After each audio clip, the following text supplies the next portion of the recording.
Mobile ফোনের ছোট্ট call দিয়েই শুরু হয়েছিল তাদের প্রেমের গল্প। সেখান থেকেই তৈরি হয়েছিল এক স্বপ্নময় জগতের। প্রেমিক আসিফুর রহমান আর প্রেমিকা আফরিন দুজনের পথ চলা ধীরে ধীরে রূপ নেয় ভালোবাসার গভীর বন্ধনে। ঘোরাঘুরি, আড্ডা আর একসাথে কাটানো প্রতিটি মুহূর্ত তাদের টেনে নিয়ে যায় অন্য এক ভুবনে। আমার সাথে আজ 1 বছর প্লাস রিলেশন করা অবস্থায় আমার সাথে সবকিছু করছে। এমন কিছু নাই যে আমার সাথে করা বাদ দেয়নি। সবকিছু করার পর যখন আমার ফ্যামিলির মানুষ সবকিছু জানাজানি শোনাশুনি হয়েছে, পরে আমাকে বলছে, আমি বলছি যে এখন তুমি যদি না আসো আমার অন্যখানে বিয়ে দিবে। আর আমি তো তোমার সাথে সবকিছু করছি, তোমাকে ছাড়া আমি অন্য কোথাও বিয়ে করবো না, তাহলে আমার মরা ছাড়া কোনো উপায় নেই। ছেলে আমার সঙ্গে বিয়ে হয়েছে, একদিন থাকছে, আবার আসছে।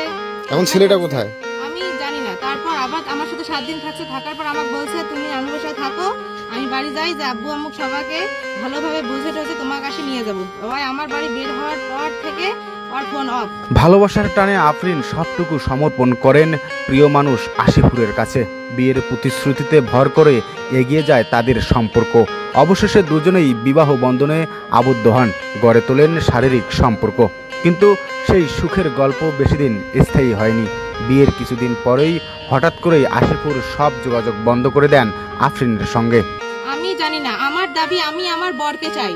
আপনি বিয়ে হয়েছে, আপনাদের কোনো কাগজপত্র কিছু? সব কাগজ আছে, আমি এখনই দিছি, কাবিননামা আছে, আমার ভিডিও আছে, আসিফ কবুল বলছে, আসিফ সিগনেচার করছে, সব ভিডিও আছে আমার কাছে। আমি তো ডকুমেন্টস ছাড়া এখানে আসি নাই। কিন্তু আসলে ছেলের পরিবার তো আসলে এটা আপনার মেনে নিচ্ছে না। মেনে না নিলে আমার কিছু করার নাই। আমি এখন আমার বরকে চাই, আমার বরকে চাই। আমার বর আমাকে বলছে যে ওই বাড়ি আসবে, বাড়ি আসিয়ে ওই সব ম্যানেজ করে নিয়ে আসবে। এখন বাড়ি আসার কথা বলে ওই এখন নিখোঁজ। প্রিয় মানুষটিকে হারিয়ে দিশেহারা হয়ে পড়েন প্রেমিকা আফরিন। এক সময়ের সেই ভরসার মানুষ যেন রাতারাতি অচেনা হয়ে যান। শেষ পর্যন্ত সাহস সঞ্চয় করে শুক্রবার রাতে আসিফুরের বাড়িতে যান আফরিন স্ত্রীর মর্যাদার দাবিতে। কিন্তু সেখানে গিয়ে আরও নির্মম অভিজ্ঞতার মুখোমুখি হতে হয় তাকে। পরিবারের পক্ষ থেকে পুত্রবধূ হিসেবে মেনে নিতে অস্বীকৃতি জানানো হয় আফরিনকে। অভিযোগ উঠেছে তাকে শারীরিকভাবে লাঞ্ছিত করা হয়েছে। হ্যাঁ হয়েছে। আমি যখন বাসা ঢুকছি আমার কাছে ডকুমেন্ট দেখাইছে, বাড়ি দেখাইছে, সবকিছু বলার পর তো আমি বাড়ি আসছি। আমি তো কাউকে জিজ্ঞাসা করি নাই যে আসিফের বাড়ি কোনটা। পরে যখন আমি আসছি আমাকে মারধর করা হয়েছে, মারছে ওইখানে হচ্ছে যে আমার শাশুড়ি মারছে, টানাটানি করছে এই দিক থেকে। হ্যাঁ, শাশুড়িকে চিনি না মানে আমি ছবি দেখি নাই। আসিফ আমার সব ছবি দেখাইছে তো আমি চিনি। আমি আসিফ আমার ওর ফ্যামিলি মানুষ প্রতিটা মানুষের ছবি দেখাইছি, এই জন্যই আমি সবাইকে চিনি।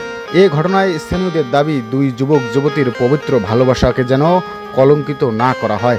মীমাংসার মাধ্যমে আফরিনকে যেন তার প্রাপ্য অধিকার, স্ত্রীর মর্যাদা দেওয়া হোক। আমার দাবি আমি আমার বরকে চাই। ওই আমার সঙ্গে সংসার করছে, আমার সাথে রাত কাটাইছে, থাকছে, আমার বিয়ে করছে।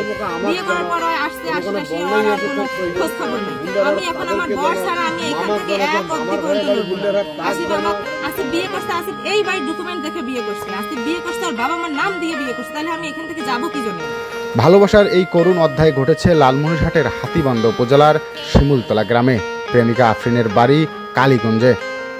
পরিমল চন্দ্র বসুনিয়া, ই মিডিয়া, লালমনিরহাট।